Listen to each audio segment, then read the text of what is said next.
अक्टूबर 2024। कश्मीर का एक गांव। रात का समय था। बूढ़े दादा और दादी के बीच कुछ बच्चे आग के सामने बैठे आग ताप रहे थे। दादाजी, हमें कोई डरावना वाकया सुनाइए ना। ये सुनकर दादा ने बच्चों की तरफ देखा। बच्चा, आज के जमाने में जहां बच्चे मोबाइल फोन में लगे रहते हैं, वहां तुम मुझसे डरावना वाकया सुनने की बात कर रहे हो। दादाजी, जो वाकया इंटरनेट पर होते हैं वो तो हमने बहुत सुने हैं। आज आप कुछ सुनाइए ना। ये सुनकर दादा ने कुछ सोचा और फिर वाकया सुनाना शुरू किया। अमित और सुमन दोनों की शादी को कुछ ही दिन गुजरे थे, लेकिन उनके बीच कुछ भी ठीक नहीं चल रहा था। उनके बीच लगातार झगड़े होते रहते थे और उस रात अमित सुमन को उसके मायके छोड़ने जा रहा था। गाड़ी पहाड़ी सड़क पर तेज रफ्तार से भाग रही थी। ठंडी हवा इतनी तेज थी कि शीशे पर बर्फ के कण चिपक रहे थे। अचानक अमित ने गाड़ी साइड में रोकी। क्या हुआ? अब क्या तुमसे ये गाड़ी भी नहीं चलाई जा रही? बकवास मत करो, मुझे टॉयलेट आया है। उसने गाड़ी को बंद किया और बाहर निकल झाड़ियों में चला गया। सुमन गाड़ी में बैठी बैठी बड़बड़ा रही थी। बेवकूफ आदमी, पीछे होटल से होकर आ रहे हैं, वहां टॉयलेट नहीं कर सकता था। कुछ ही देर में अमित वापस आया और उसने गाड़ी में बैठ स्टार्ट करने के लिए चाबी घुमाई। अरे, ये स्टार्ट क्यों नहीं हो रही है? लगता है ठंड की वजह से इंजन ठंडा हो गया है। सुमन ये सुनकर और ज्यादा गुस्सा हो गई। अमित ने देखा कि कुछ ही दूरी पर एक पुराना घर नजर आ रहा था। अंधेरे में वो घर ऐसा लग रहा था जैसे किसी पुराने कब्रिस्तान का हिस्सा हो। खिड़कियों से हल्की रोशनी झांक रही थी और हवा में अजीब सी बदबू आ रही थी। वो सुमन को लेकर वहां पहुंचा। अरे बच्चों, कौन हो तुम लोग? माँ जी, हमारी गाड़ी खराब हो गई है, क्या हम सुबह तक यहाँ रुक सकते हैं? हाँ, रुक सकते हो। जल्दी से अंदर आ जाओ, रात का समय है, इस समय बाहर घूमना ठीक नहीं। बूढ़ी ने इन दोनों को अंदर ले लिया। घर के अंदर घुसते ही ठंड और बढ़ गई। दीवारों पर पुरानी तस्वीरें लटकी थीं, जिनमें लोग अजीब तरीके से मुस्कुरा रहे थे। फर्श पर धूल जमी थी और कोनों में मकड़ियां जाल बुन रही थीं। अब दोनों उस कमरे में जाकर सो जाओ, बाहर निकलना ठीक नहीं है। जी शुक्रिया माँ जी। ये दोनों कमरे में चले गए, लेकिन वहां भी ज्यादा देर तक ये शांत नहीं रह पाए।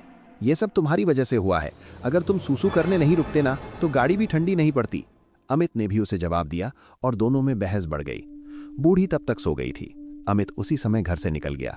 मैं तो गाड़ी में ही सो जाऊंगा, जब देखो बहस बहस और कुछ आता ही नहीं। वो बड़बड़ाते हुए आगे बढ़ रहा था, तभी उसने देखा कि सामने से एक लड़की बल खाती कमर लहराए चली आ रही है। जैसे जैसे वो करीब आती तो उसका खूबसूरत आकर्षण अमित को साफ होता नजर आ रहा था। लाल साड़ी जो नीचे जमीन तक मिली हुई थी, गोरा बदन, लंबे लहराते बाल। सर्द रात में कोई बूढ़ा भी उसको देख ले तो वो भी जवानी की दुआ मांगने लगे। लेकिन उसकी आंखों में कुछ अजीब था, जैसे कोई छिपा हुआ भूखा शिकारी। वो अमित के करीब आई, उसने नजरें मिलाईं और फिर बिना कदमों को रोके आगे बढ़ गई। न जाने क्या नशा था उसके सौंदर्य में। अमित बिना कुछ सोचे समझे उसके पीछे हो लिया। उसके कदम खुद ब खुद बढ़ रहे थे। हवा में अब मीठी सी खुशबू आ रही थी, लेकिन उसके साथ साथ सड़ांध भी। सुमन को भी अपनी गलती का एहसास होने लगा था। मैंने कुछ ज्यादा ही बोल दिया, इतना नहीं कहना चाहिए था। वो धीमे कदमों से कमरे से बाहर निकली, लेकिन उसका हाथ कुर्सी से टकराया। कौन है तुम? इतनी रात में कमरे से बाहर क्या कर रही हो? कुछ नहीं माँ जी, हम दोनों का झगड़ा हो गया था तो वो बाहर चले गए हैं, अब उनको ही देखने जा रही हूँ। ये सुनकर बूढ़ी के चेहरे का रंग सा उड़ गया। मैंने तुम लोगों से कहा था ना, कमरे से बाहर ना निकलना। चलो अब जल्दी से। बूढ़ी सुमन को साथ बाहर निकली। सुमन को भी जब दूर दूर तक अमित नजर नहीं आया तो वो परेशान हो उठी। बूढ़ी आगे बढ़ती जा रही थी और सामने एक गुफा नजर आने लगी थी। अम्मा जी, अमित मिल तो जाएंगे ना? वो नजर क्यों नहीं आ रहे? बूढ़ी ने उसकी बात का कोई जवाब नहीं दिया और कदमों को तेज कर दिया। गुफा के दरवाजे पर एक जूता पड़ा हुआ था, जिसे देखकर सुमन डर गई। ये तो अमित का जूता है, जिसका मुझे डर था वही हुआ। बूढ़ी गुफा के अंदर आगे बढ़ती रही। अंदर अंधेरा इतना घना था कि हाथ को हाथ नहीं सूझ रहा था। हवा में सिसकियां गूंज रही थीं, जैसे कोई जीवित लाशें रो रही हों। एक जगह जाकर इन दोनों के कदम रुक गए। बूढ़ी का दिल दहल उठा और बूढ़ी की आंखें भी खौफ से फट पड़ी। जो औरत कुछ देर पहले इतनी खूबसूरत दिख रही थी, अब वो एक बेहद भयानक राक्षसी में बदल चुकी थी। उसका चेहरा पिघलता हुआ था, आंखें लाल और सूजी हुई, दांत लंबे और नुकीले, नाखून लोहे की तरह चमक रहे थे।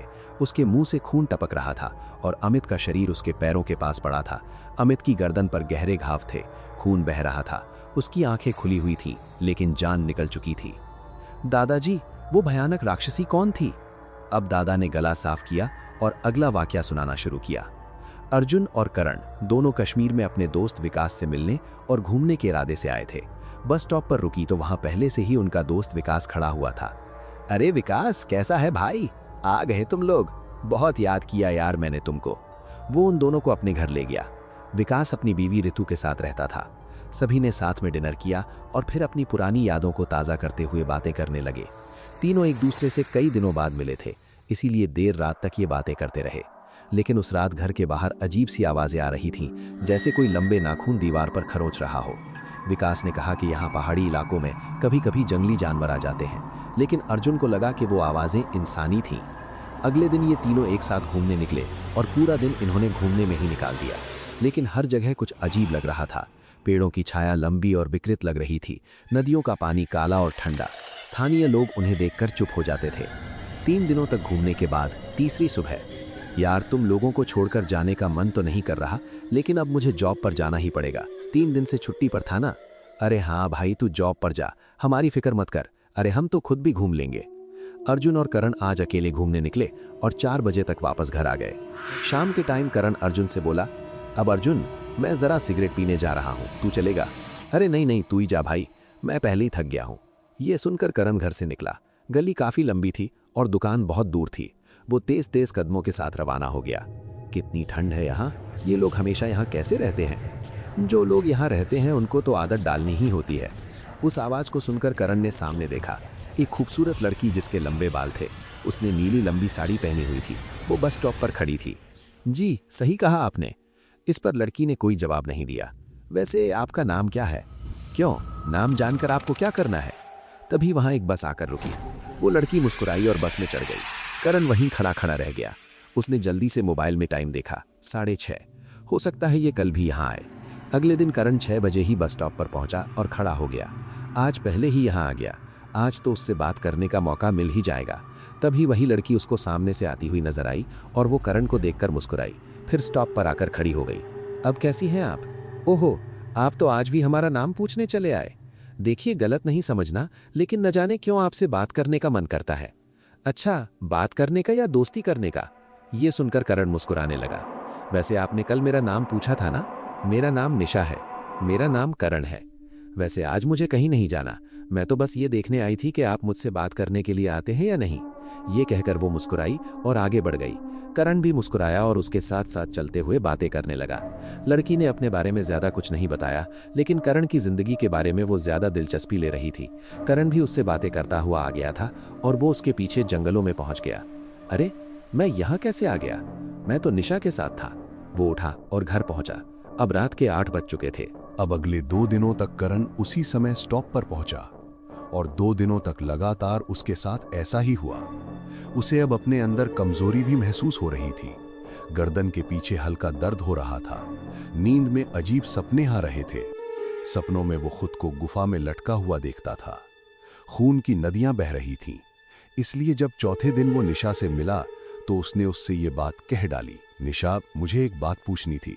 मैं रोजाना तुमसे मिलता हूं और फिर तुमसे बात करते करते न जाने कहां खो जाता हूं, और जब होश आता है तो मैं उसी बस स्टॉप पर होता हूं। ये सुनकर निशा को गुस्सा आ गया। तुम कहना क्या चाहते हो? बोलो, क्या मैं तुम पर कोई काला जादू कर रही हूं? अरे मैं तो बस ऐसे ही, मैं जा रही हूं। कल अगर मिलना हो तो आ जाना। मुझे तुमसे बात करना बहुत अच्छा लगता है, बस यही एक वजह है। ये कहकर वो वहां से चली गई।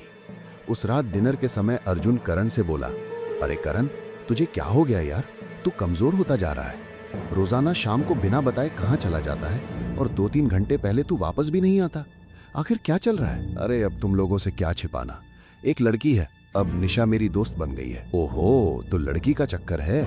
ये किस फ्रेंड की बात कर रहे हैं? भाभी जी, वो एक लड़की है, बस स्टॉप पर रोजाना मिलती है मुझसे, बहुत बात होनी है। ये सुन ऋतु ने विकास की तरफ देखा और बोली, कहीं वो लड़की तुमको अपने साथ किसी जंगली इलाके में तो लेकर नहीं जाती? ये सुनकर करण को थोड़ा हैरानी हुई। हाँ, ले जाती है, लेकिन तुम लोगों को कैसे पता? क्या उससे मिलते समय तुम्हारे साथ कुछ अजीब होता है? कुछ बहुत अजीब? हाँ, मैं रोजाना उससे मिलने जाता हूँ और फिर उससे बातें करते करते उसके साथ जंगली इलाके में चला जाता हूँ, लेकिन फिर जब मैं होश में आता हूँ तो बस स्टॉप पर ही होता हूँ और मुझे कुछ याद नहीं रहता कि 2 घंटों में मेरे साथ क्या हुआ था। विकास, जरा देखो, करण की गर्दन के पीछे कोई निशान तो नहीं है? तभी विकास ने उसकी गर्दन के पीछे देखा तो पाया वहां 2 निशान थे। हाँ जान, वहां 2 निशान हैं, जैसे किसी ने दांत मारे हों। जिसका डर था वही हुआ। ये सुनकर करण परेशान हो उठा। अरे तुम लोग कब तक पहेलियां बुझाते रहोगे? कुछ बोलोगे भी कि मेरे साथ क्या चल रहा है? ये कश्मीर है, जिसे धरती का स्वर्ग कहा जाता है। हर एक जगह खूबसूरत वादी, खूबसूरत बड़े बड़े पहाड़। जो भी यहाँ आता है यहाँ से जाने का उसका मन ही नहीं होता। जहाँ हमारा कश्मीर बहुत ही खूबसूरत है, वहीं यहाँ के लोगों के बीच एक डर भी बना रहता है। कैसा डर? रांटस। रांटस वो क्या होता है? जिस तरह चुड़ैल, दायन और पिशाचिनी होती है, उसी तरह रांटस भी एक भयानक राक्षसी होती है। ये कश्मीर के पहाड़ी इलाकों में गुफाओं में वास करती है और अक्सर ये जवान मर्दों को अपना शिकार बनाने के लिए एक खूबसूरत रूप में निकलती है। फिर ये उसको अपने प्यार के जाल में फंसाकर पूरे 7 दिनों तक उसकी जीवन शक्ति को धीरे धीरे खत्म करती रहती है। वो इसके प्रभाव में इतना बहक जाता है कि उसको ये भी पता नहीं चलता कि वो धीरे धीरे कमजोर होता जा रहा है।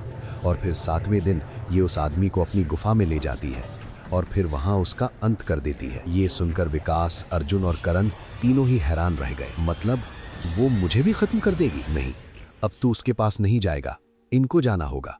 अगर ये नहीं गए तो वो यहाँ आ जाएगी। तो तुम क्या कहना चाहती हो कि मैं अपने दोस्त को खुद मौत के मुंह में धकेल दूं? नहीं, मैं ये नहीं कह रही। मैं बोल रही हूँ कि तुम उसको छल से मार सकते हो और इस तरह तुम अपने आप को उससे बचा सकते हो। मैं उसे मार सकता हूँ? एक राक्षसी को? वो कैसे? तुम कल जब उससे मिलने जाओ तो तुम अपने साथ चंदन की लकड़ी का एक खंजर लेके जाना और जैसे ही वो तुम्हारे सामने हो तो तुम उसकी गर्दन में उसे गाड़ देना। चंदन की लकड़ी के हथियार से रांटस को मारा जा सकता है। करण अगले दिन शाम के समय जब निकल रहा था तो ऋतु ने उसे एक लकड़ी का खंजर दिया। तू हिम्मत से काम लेना। हाँ, मुझे ये करना ही पड़ेगा। करण ने एक खंजर को अपनी जैकेट में छिपाया और बस स्टॉप पर पहुंचा और उसके आने का इंतजार करने लगा। 25 मिनट ऊपर हो गए, ये अभी तक क्यों नहीं आई? तभी उसको सामने से वो निशा आती हुई नजर आई। करीब आकर उसने करण को देखा। अरे आप यहाँ? आप तो... वो अपनी बात पूरी करती इससे पहले ही करण ने खंजर निकाल पीछे से उस पर चंदन के खंजर से वार किया। खून की धार फूट पड़ी। निशा चीखी, उसका चेहरा पिघलने लगा, आंखें बाहर निकल आईं, शरीर से सड़ांध आने लगी। वो जमीन पर गिरकर तड़पी। करण घर पहुंचा तो बहुत ही डरा हुआ लग रहा था। मैंने उस दुष्ट आत्मा का अंत किया है, एक राक्षसी का अंत। मुझे कुछ ठीक नहीं लग रहा। अरे भाई, ये तो क्या कह रहा है? हाँ, तुमने तो एक राक्षसी को खत्म किया है। अगर तुम उसे नहीं मारते तो वो तुमको मार डालती और फिर तुम्हारे बाद भी न जाने कितने मर्दों को शिकार बनाती। हाँ, करण भाभी सही कह रही है और अब थोड़ा संभल कर रहना।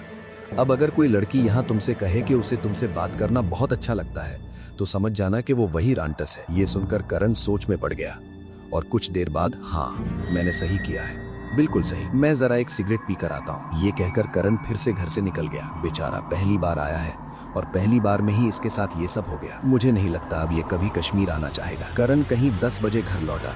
उस समय ऋतु किचन में थी। अरे 2 घंटे में आया है तू? कहीं फिर से तो किसी लड़की के चक्कर में नहीं पड़ गया था? करण ने उन दोनों से थोड़ी बात की और फिर सभी अपने अपने कमरों में सोने के लिए चले गए। रात के तकरीबन 1 बजे अर्जुन को प्यास लगी और वो पानी पीने के लिए कमरे से निकला। तभी उसने ऋतु को सामने देखा। भाभी जी आप? इस पर ऋतु उसको देखकर मुस्कुराई। उसकी आंखें लाल चमकने लगीं, उसके दांत और नाखून रूप में बदल गए और वो रांटस के रूप में आ गई।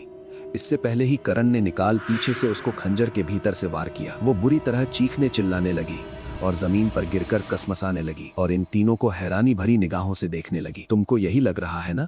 हमें तुम्हारे बारे में कैसे पता चला? खेल तो तुमने बहुत अच्छा खेला था, लेकिन जब मैंने तुम्हारे मुंह से वो बात सुनी, अब अगर कोई लड़की तुमसे ये कहे कि उसे तुमसे बात करना बहुत अच्छा लगता है तो समझ जाना कि वो वही रांटस है। तो मुझे यकीन हो गया कि तुम ऋतु भाभी नहीं हो, क्योंकि ये बात रांटस ने मुझसे कही है। ये मैंने आप में से किसी को नहीं बताया था। मैं उसी समय घर से निकला और उसे लेकर मैं एक तांत्रिक के पास पहुंचा तो उसने बताया कि वो चंदन की लकड़ी का खंजर नहीं है। उसके बाद मैं समझ गया कि असली निशा रोजाना 5:30 बजे स्टॉप पर आती थी और तुम उसके रूप में आकर रोजाना मुझे पहले ही वहां से ले जाया करती थी, इसलिए आज रात तुम वहां नहीं पहुंची। फिर उस तांत्रिक ने मुझे असली चंदन की लकड़ी का खंजर दिया और मैं उसे लेकर घर लौटा। फिर जब तुम ऋतु भाभी के रूप में किचन में थे तो मैंने इन दोनों को सब कुछ बता दिया और हमने तुमको तुम्हारे ही छल के जरिए खत्म कर डाला। इतना सुनने के बाद ही वो जोरों से चिल्लाई, वहां खत्म हो गई। अब जल्दी से ऋतु को ढूंढो, वो यहीं कहीं होगी। इन्होंने ऋतु को ढूंढा तो वो स्टोर रूम में इनको सही सलामत मिली। दोस्तों, ये था ड्रैक्सॉर चैनल के लिए पूरा भयानक वाकया। अगर आपको ये डरावना वाकया पसंद आया तो अभी चैनल ड्रैक्सॉर को सब्सक्राइब कर लो ताकि ऐसे ही और डरावने वाकयात रोज मिलते रहें। लाइक बटन को दबाकर अपना प्यार दिखाओ। कमेंट में जरूर बताओ कि तुम्हें सबसे ज्यादा डर किस सीन में लगा। गुफा वाली राक्षसी का ट्रांसफॉर्मेशन या फिर बस स्टॉप वाली निशा का छल? क्या तुम कश्मीर घूमने जाना चाहोगे इसके बाद या नहीं? अपनी राय कमेंट में लिखो। वीडियो को अपने दोस्तों और परिवार के साथ शेयर करो ताकि वो भी इस डर का मजा ले सके। बेल आइकन दबाकर ऑल नोटिफिकेशन ऑन कर लो ताकि अगली भयानक वीडियो की सूचना सबसे पहले तुम्हें मिले। ड्रैक्सोर पर हम रोज नई डरावनी घटनाएं लाते हैं, पहाड़ी राक्षसियां, जंगली छल और वो सब जो रात में जाग जाता है। अगर तुम्हें और ज्यादा हॉरर चाहिए तो इस वीडियो को लाइक करो और कमेंट में मोर हॉरर लिखो। हम तुम्हारी डिमांड पर और भी खतरनाक वाकयात लेकर आएंगे। सब्सक्राइब करके हमारे परिवार का हिस्सा बन जाओ, शेयर करके औरों को डराओ और हाँ, कमेंट जरूर करना क्योंकि हम हर कमेंट पढ़ते हैं और तुम्हारी फेवरेट घटनाएं उसी के हिसाब से चुनते हैं। मिलते हैं अगली भयानक वीडियो में, तब तक अंधेरे से सावधान रहना। ड्रैक्सोर के साथ रहो जहाँ डर जीवित होता है। जय Hind. Subscribe, like, share, comment, bell on. ड्रैक्सोर, ड्रैक्सोर, ड्रैक्सोर।